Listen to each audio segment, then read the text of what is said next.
자, 이게 이제 제일 중요한 포인트라는 것은 이게 소위 주가 평가를 하는데 우리가 현재 가치 모형을 배웠죠. 고등 모형, 고등 모형을 써도 되는 것이고 거기서 그 데이터가 뭐냐는 거죠. 그걸 통해 가지고 이 주식 가격이 얼마일까, 이론 가격이 얼마일까 계산을 해보고 싶다 하고 할 때 그때 사용해야 될 값이 뭐냐라는 거죠. 고등 모형이라든지 현재 가치 모형에서 보이는 것이 분자에 있는 값이 배당금이죠. 디비던드죠. 근데 그거는 이제 배당금으로 보면 안 됩니다. 그 데이터는 배당금은 아니죠. 이론에서는 배당이 되어 있는데 이론에서 배당이 되어 있다는 것은 그거는 어닝을 몽땅 다 배당해준다는 가정 하에서의 배당금입니다. 배당금이기 때문에 실질적으로 그 데이터는 각 회사의 EPS를 봐야 됩니다. 어닝 퍼시어. EPS를 봐야 되는 거죠. 이게 이제 주당 배당금, 주당 어닝이죠. 그리고 이제 그걸 다 배당해준다 그러면 거기서 이론에서 이야기했던 배당금하고 정확하게 매치되는 용어입니다. 그래서 이걸 통해 가지고 여러분들이 어떤 값에 대해 가지고 평가하는, 그러니까 그 주식 가격을 평가하는 제일 기초적인 데이터입니다. 이거고 이걸 통해 현재 가치 모형을 집어넣어서 계산해 보든지 그 다음에 그냥 간략하게 펄을 보죠. 펄. 주가 EPS로 보는 겁니다. 이렇게 봐가지고 대략적으로 현재 우리나라에서는 퍼가 한 10 정도다. 10에서 한 12, 3 정도다. 라는 거죠. 그래서 10 이상 정도에서 뭔가 하면 퍼가 그것보다 더 높아지면 조금 과대평가되구나. 퍼가 그것보다 낮으면 저평가되구나. 뭐 이런 식으로 보통 봅니다. 평균적으로 봐서는. 물론 이제 이 퍼를 보는 것은 사람마다 다 다르죠. 그런데 이제 퍼라는 것은 사실은 고등 모형에서 나온 것이다. 라고 생각하면 되는 거죠. 고등 모형에서 거기에서 이 EPS 증가율이 0인 경우, 배당금 증가율이 0인 경우를 가정해서 그런 경우에 계산되는 겁니다. 그런 경우에 계산된 거죠.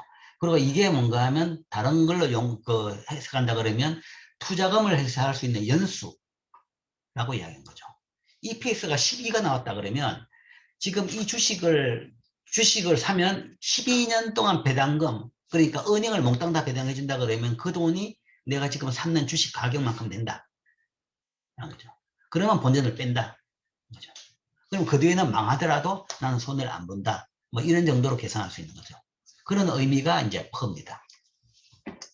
근데 이제 이 EPS가 뭐 실제적으로 뭐 이야기했지만 현재 쓰는 것은 대부분 확정 EPS는 작년 결산 자료에서 그 값을 가졌습니다.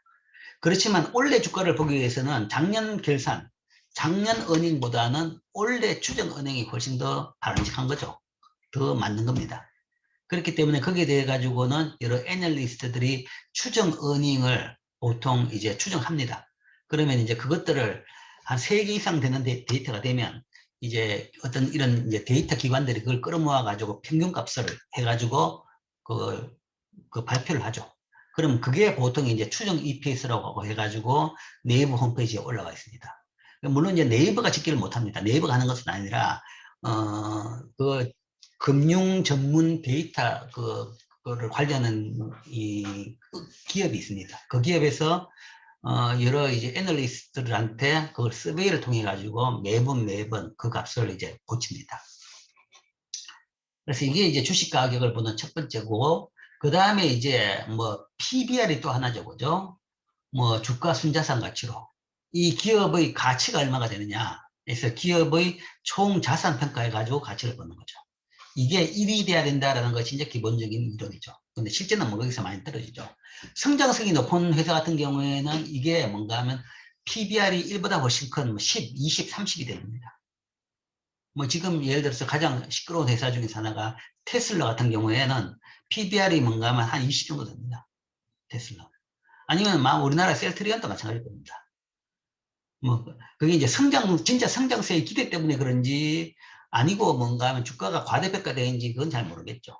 기대 때문에 그렇다 그러면 이제 좋은 거고, 뭐 셀트리온에 대해서는 일부는 그게 아마 주가가 과대평가되어 있다라고 생각하기 때문에 이 PBR이 높다라고 보는 거죠. 그렇기 때문에 일부 그렇게 생각하는 사람들은 셀트리온에 대해서 공매도를 많이 하고 있는 겁니다. 실제 어제도 이제 공매도가 셀트리온에서 제일 많이 집중됐죠. 자, 이런 건 다 배웠죠. 지난 시간에 배웠고, 그 다음에 공매도까지 배웠습니다.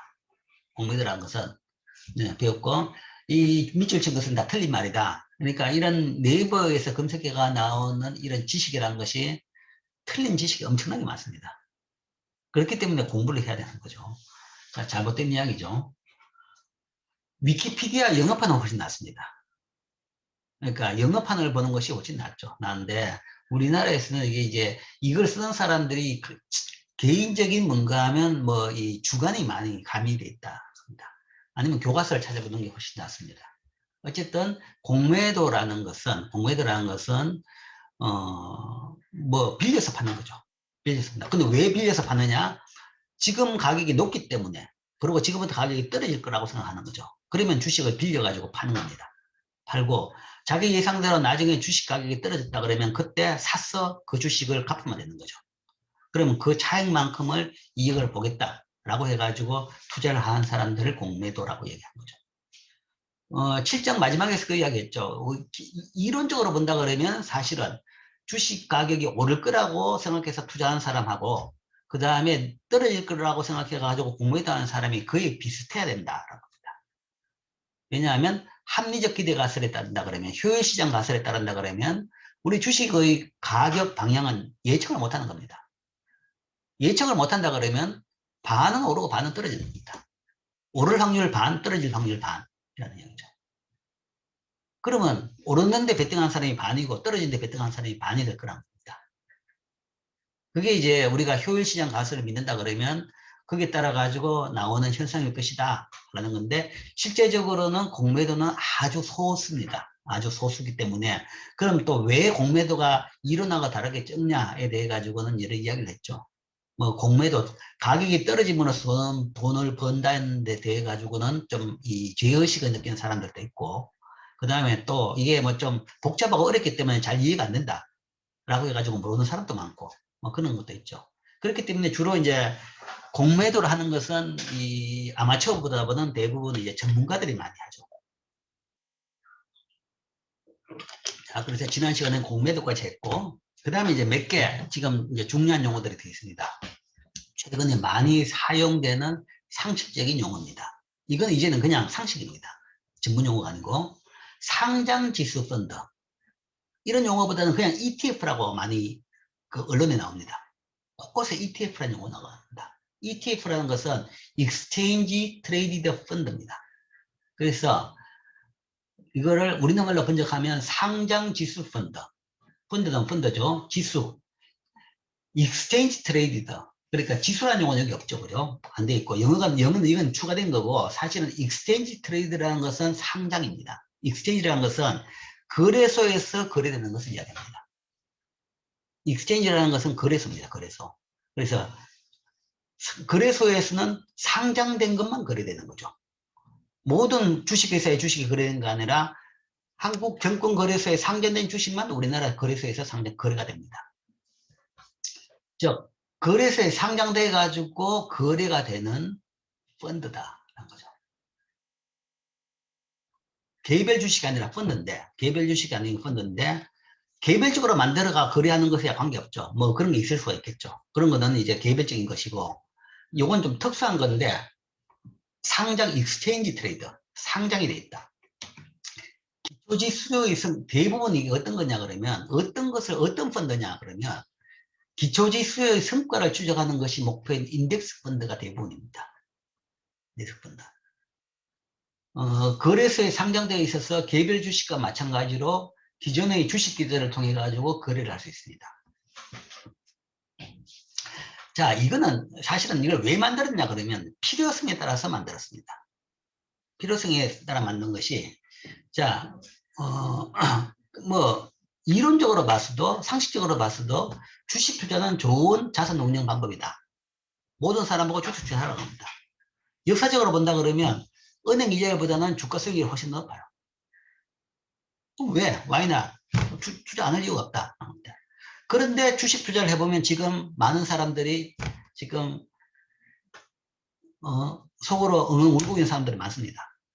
투자를 해보면 많은 사람들이 돈을 못 벌어요. 잃어요. 왜냐?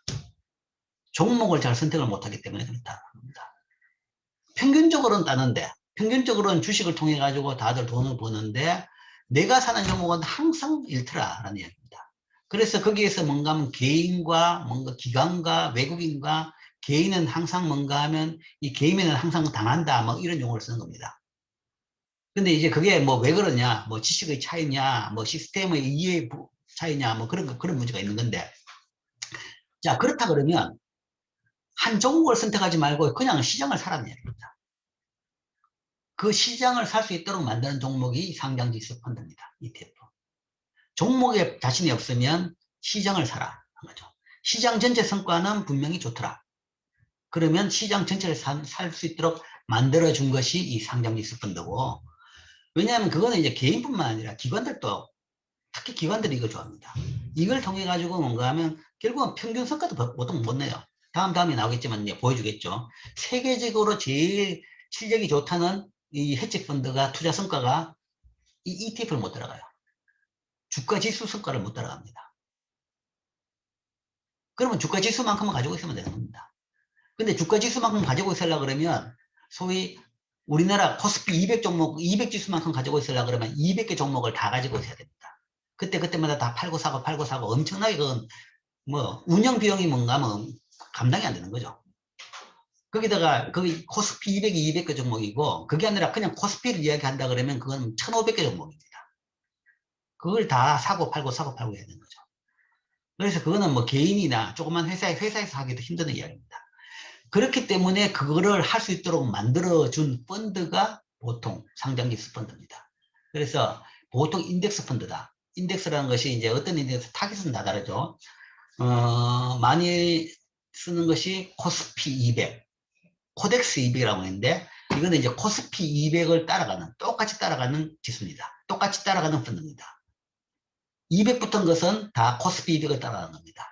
코덱스, 타이거, 우리나라 내에서의 상장지수 펀드는 두 계열이 있습니다. 두 계열이 있는데 두 계열은 두 회사 때문에 두 계열이 있습니다.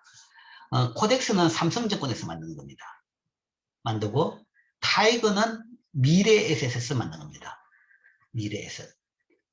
옛날에는 한투에서도 만들었는데 그거는 이제 인기가 없어가지고 그냥 거의 다 퇴장을 해버렸고 지금 이제 이 양대가 두 회사가 주로 이제 상장지수 펀드를 만드는데 수요에 따라가 수요 많은 이제 이런 펀드들을 만들죠. 이 코스피 200을 따른 코덱스 200이나 타이거 200. 그 다음에 이거는 이제 코덱스 인버스라는 것은 요것을 딱 정반대로 움직이는 겁니다. 정반대로 움직이는 거죠. 이건 선물을 통해서 만드는 건데 쉽게 얘기하면 공매도하고 똑같다고 보면 되는 거죠. 공매도를 아무리 불법화 시켜봐야 인버스 거래가 있는 한에는 똑같습니다. 물론 개별 종목은 아니죠. 개별 종목은 아니고 지수 전체에 대한 공매도인 겁니다. 인버스가 있다 그러면 이거는 공매도가 똑같은 겁니다. 공매도 아무리 금지시켜봐야 똑같은 걸 분명히 이쪽에서 다 돌아갑니다. 그 다음에 이거 레버리지는 뭐 이제 레버리지도 알죠, 그죠? 이게 이제 빚내가 곱하기 2를 하는 겁니다. 코스피 200을 2배수로 추정하는 거죠. 오를 때 배로 오르고 떨어질 때 배로 떨어지는 거죠. 그 다음에 코덱스 200 스몰 인버스 2X 같은 경우에는 이 인버스를 레버리지 한 겁니다. 2배로 한 겁니다. 반대로 움직이는데 반대도 움직이는 방향을 배로 움직이는 거죠.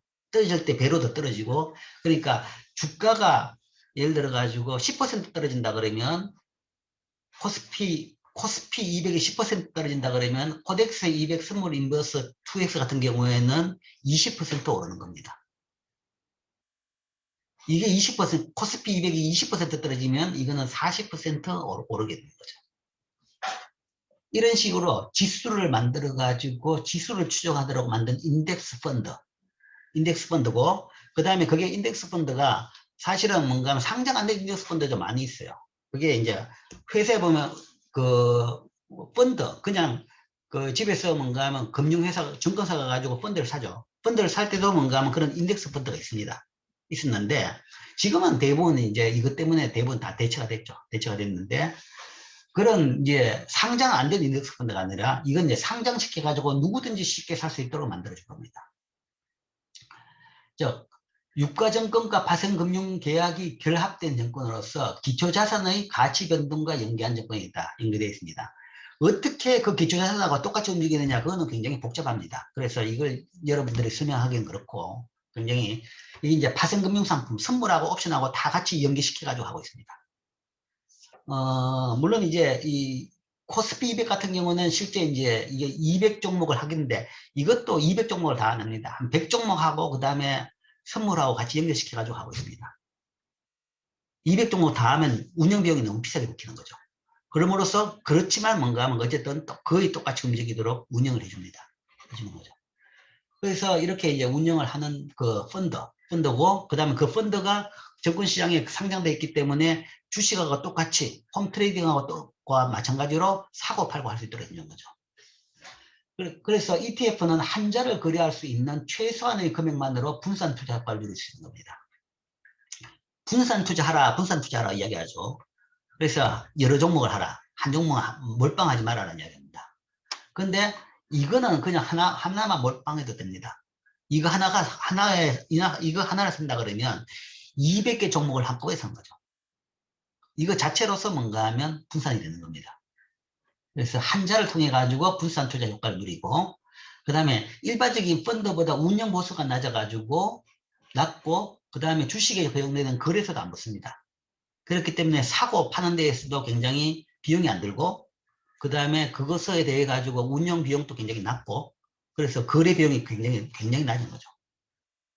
그래서 지금 현재 보면 시장에서 제일 많이 거래되는 종목이, 거래되는 액수로 봐가지고 제일 많이 거래되는 것이 지금 다 이겁니다. 실제 한 종목, 뭐 삼성전자가 제일 크다 그러면 삼성전자보다도 더 많이 거래되는 종목들이 이겁니다. 그렇죠? 이런 거, 인버스도 거래되고, 레버리지, 코덱스 200이 제일 많고, 이런 종목이 가장 많이 거래되는 겁니다. 그리고 이제 이런 종목으로 거래하는 것은 그래도 상대적으로 종목 자체가 뭔가 펀드이기 때문에 분산 투자가 돼 있다는 거죠. 분산 투자가 돼 있기 때문에 상대적으로 위험도가 낮은 편이다. 무리 보겠죠. 그리고 최소한 시장만큼 가는 겁니다. 근데 이제 시장만큼 가는 것이 그 가지고는 재미가 없다. 주식 투자하는 사람은 좀 더 팍팍 오르는 걸 원한다. 라는 사람용으로 만드는 것이 레버리지나 이거 2X인 거죠. 2X인 거고, 그냥 시장만큼 성과가 바른다 그러면 코덱스 인버스 이런 거죠. 타이거 200이냐, 타이거 200 인버스 이런 것들이 이제 그런 역할을 하는 겁니다. 실제 제일 많이 거래된 것이 ETF입니다. 그 다음에 이제 작년에 한참 시끄럽게 문제가 된 것이 상장지수 증권이죠. ETN. 이것도 상장자가 붙어 있다는 것은 거래소에 상장되어 있어서 개인이 누구든지 살 수 있는 겁니다. 상장 그러면 이건 거래소에 상장되어 있어서 개인이 누구든지 살 수 있는. 증권사가 가지고 찾아가가지고 살 필요가 없이 홈트레이딩 시스템에서 항상 살 수 있는 것이 상장입니다.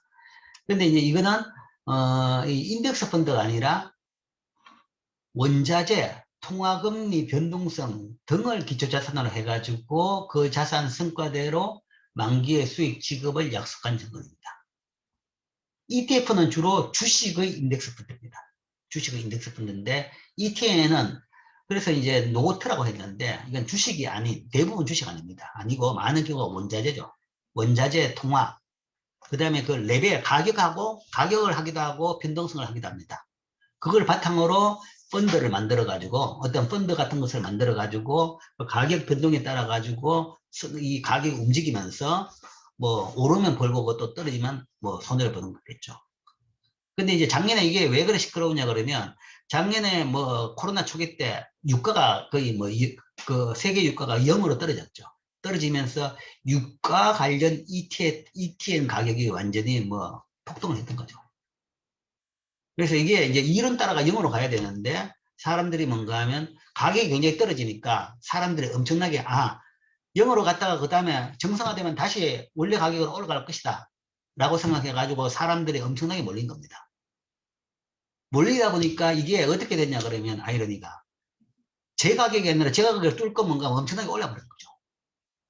그러니까 예를 들어 가지고 배럴당 뭐 50달러가 맞는데 50달러만큼 ETN 가격이 돼야 되는데 배럴당 300달러 되는 가격까지 올라버린 겁니다. 그러니까 시장이 얕으니까 지난 시간에 뭐 그것 한번 보였죠. 삼성중공업 예를 보여줬죠.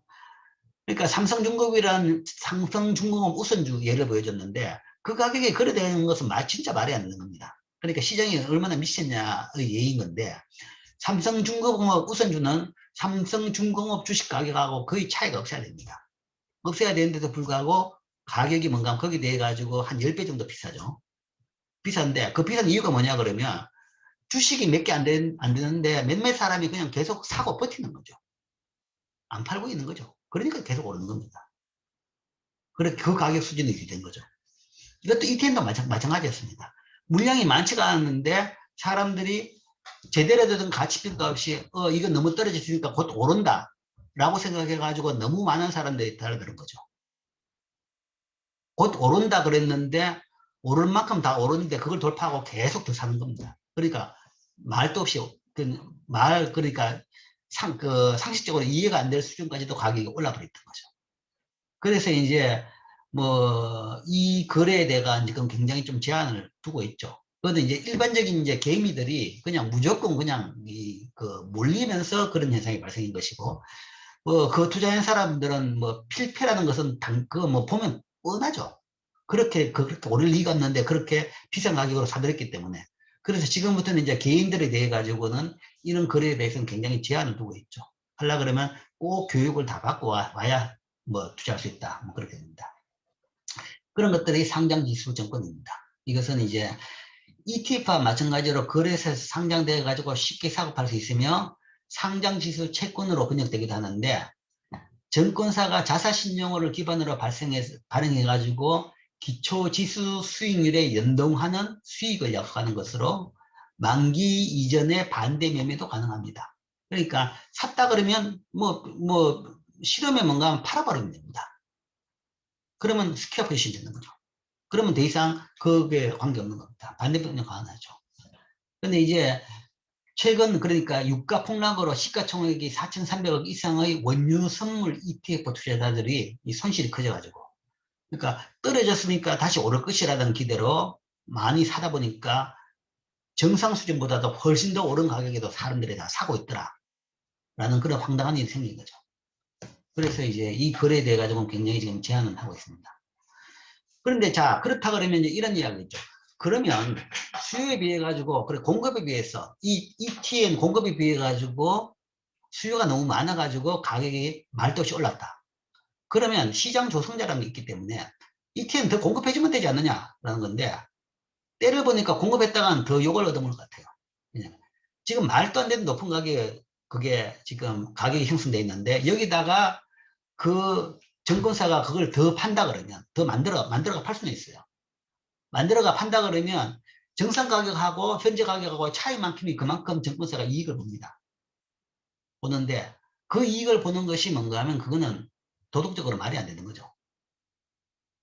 그 즉시 엄청나게 이익을 보긴 보는데 시장 조성 차원에서 팔 수는 있는데 팔았다가는 그 이익을 보는 것 때문에 욕을 얻어먹을 수밖에 없는 것이고, 그러니까 못 팔고 있는 거죠.